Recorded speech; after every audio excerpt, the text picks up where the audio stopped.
prepotentes, desrespeitosos para com a advocacia. Significa apenas que se fez um esforço de diálogo construtivo para conseguir aquilo que todos nós queremos, que é uma melhor justiça, uma melhor administração da justiça. Esse trabalho não é fácil. Pode parecer fácil, mas não é. Eu recordo-me dos convites, dos muitos e muitos convites que fui fazendo no início do meu mandato e que foram declinados. Hoje, a Ordem, e temos o dia 26 de abril como paradigma, tem um conjunto de pessoas que consentem que a Ordem é uma instituição prestigiada, é uma instituição forte, é uma instituição credível e que não temem associar-se à própria Ordem dos Advogados. Professores, universitários, juízes, procuradores, advogados, toda a sociedade civil. Foi isso também que eu tentei fazer, abrir as portas da Ordem à própria sociedade civil. Fazer aqui eventos e debates sobre a igualdade, como há pouco foram referenciados pela Fernanda Freitas, debates a propósito dos direitos das mulheres, dos homens não vale a pena debater, porque ainda têm a hegemonia total, debates sobre as crianças, debates sobre os maus tratos a pessoas idosas, debates sobre todas as matérias, marcando também a agenda mediática. Nós não temos que andar sempre atrás daquilo que está na agenda mediática. Devemos ser nós próprios a marcar os temas que devem estar na agenda mediática. E daí que o meu lema desta vez seja uma ordem interventiva, moderna, inclusiva, para uma advocacia nobre, livre e independente. Não prescindo da liberdade e da independência como nunca prescindi.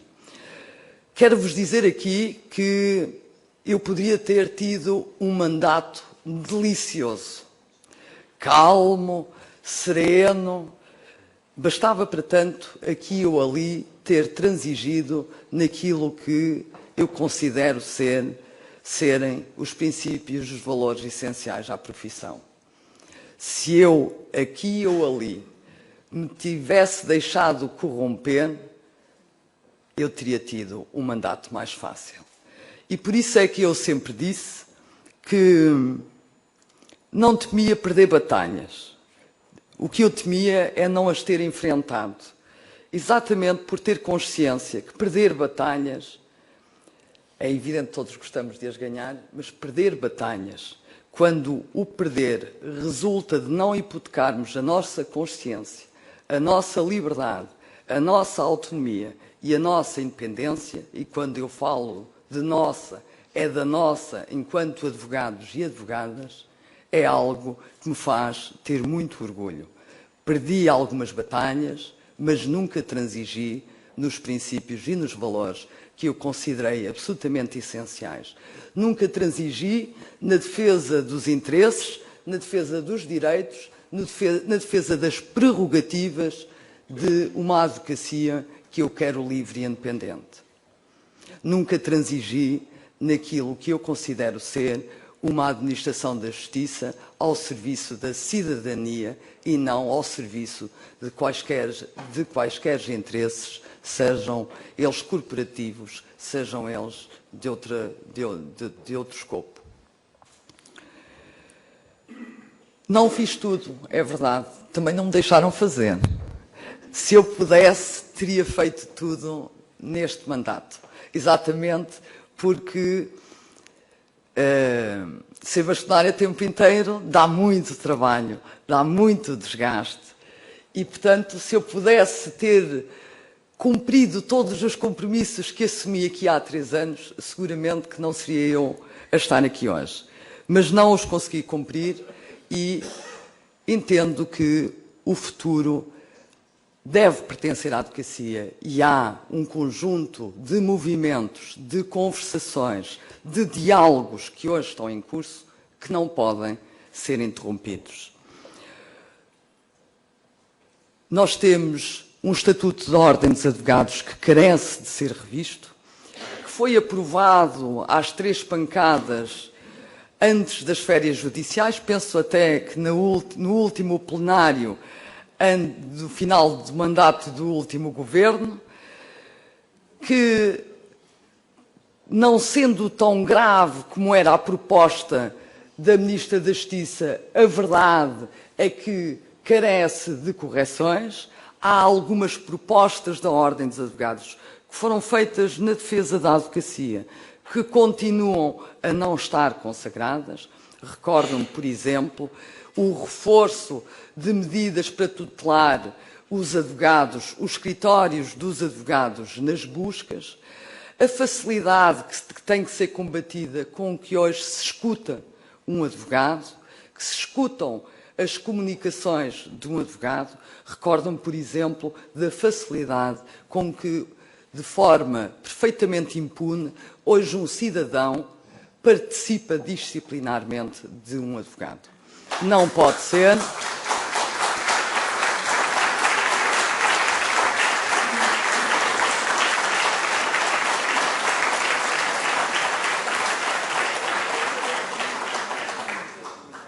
Não pode ser. Nós somos profissionais sérios, somos profissionais responsáveis, somos profissionais que cuja ação pode ser sindicada pelos órgãos de deontologia, mas que deve ser sindicada quando há indícios da prática de uma infração disciplinar.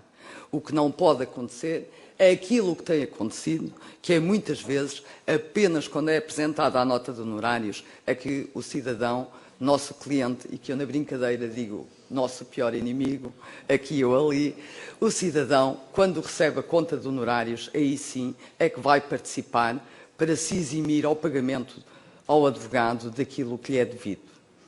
E se repararem, houve uma mudança muito significativa que já está consagrada neste estatuto, não por boa vontade da nossa ex-ministra da Justiça, que se recusou a fazer essa alteração, mas pela boa vontade que houve na Assembleia da República, em sede de discussão na especialidade, onde os deputados, designadamente os deputados do Partido Social Democrata, aceitaram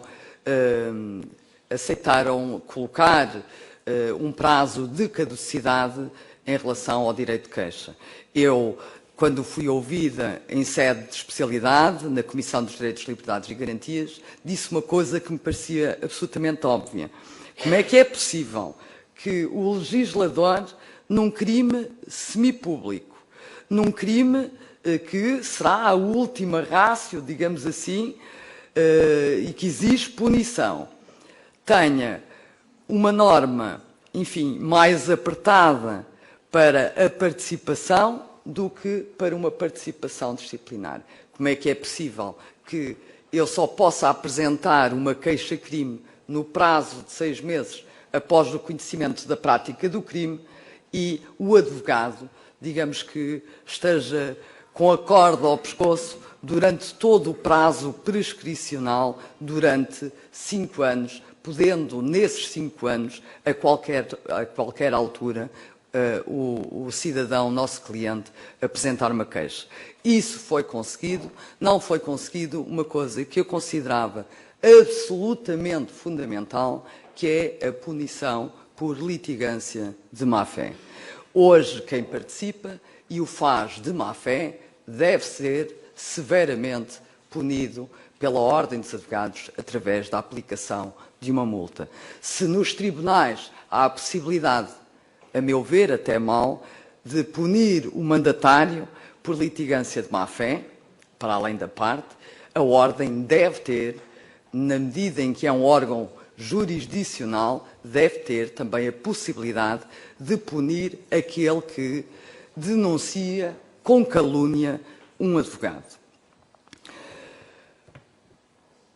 Dizer-vos também que no Estatuto um dos capítulos novos que a Ordem propôs foi exatamente a consagração do sistema do acesso ao direito e aos tribunais no próprio Estatuto.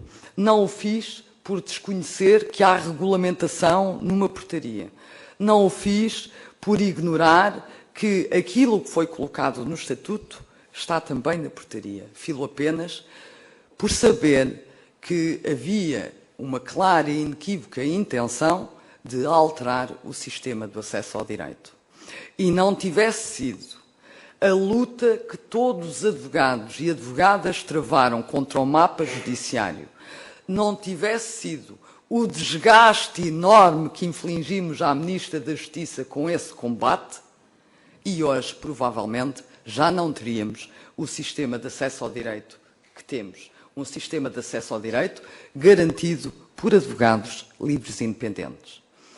E como já ando aqui há algum tempo, e sei que as portarias se alteram por vontade de um ministro, achei por bem que ficasse consagrada essa participação no sistema do acesso ao direito apenas por advogados, em sede de Estatuto da Ordem dos Advogados, que é uma lei da Assembleia da República, para evitar que um dia uma qualquer outra Paula Teixeira da Cruz tivesse a tentação de alterar um sistema de acesso ao direito que, para além de ser assegurado por advogados, é a melhor forma de dar garantias aos cidadãos mais carenciados.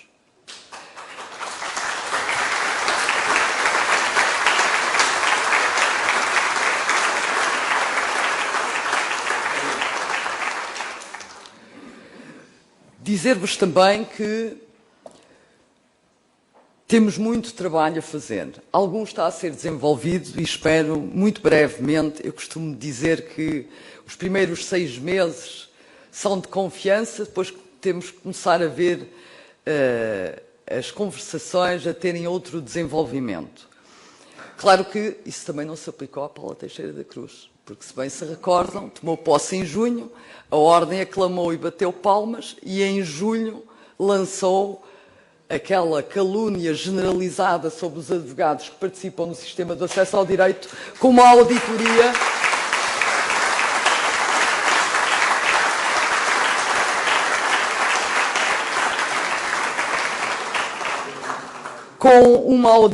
que não fosse na altura a capacidade imediata de reação da Ordem dos Advogados, que fez uma contra-auditoria e demonstrou que, afinal, os advogados não só não se tinham lucupletado à custa do Estado, como, muitas vezes, por passividade deles, não recebiam os honorários que lhe eram devidos, porque não peticionavam incidentes, não peticionavam apensos, não peticionavam diligências que tinham feito e, portanto, o Estado é que, em bom rigor, se estava a lucupletar com o trabalho dos advogados, mas dizia eu que, sem prejuízo dessa ministra em concreto, que não conseguiu ter os 6 meses de confiança da Ordem, a verdade é que nós, com a atual Ministra da Justiça, temos entabulado um conjunto de diálogos que eu espero que possam vir a dar frutos e que eu não queria interromper com o final do meu mandato. Estou a falar designadamente do próprio mapa judiciário, do compromisso que já foi assumido de se revisitar o mapa judiciário e de se minorarem os impactos negativos desse mapa judiciário. Não significa isso que a Ordem defenda que volte tudo atrás, não. Mas também não significa que deva ser criada uma comissão para reanalisar todo o mapa judiciário. Aquilo que eu disse à Sra. Ministra da Justiça foi, se entender que se deve criar uma comissão, a Ordem dos Advogados está absolutamente disponível para integrar essa comissão, mas temos que ter uma intervenção imediata, e imediata é que entre já em vigor no novo ano judicial, que se inicia no dia 1 de setembro, no sentido de minorar já os impactos e os constrangimentos que estão identificados e que são inultrapassáveis. A realização, designadamente, das diligências nos tribunais, nas instâncias locais, de onde são as partes e os advogados. Não faz sentido que aconteça o que ainda aconteceu há dias, e estou ali a ver um colega de Bragança, em que havia 20 arguidos, 20 advogados e o próprio juiz.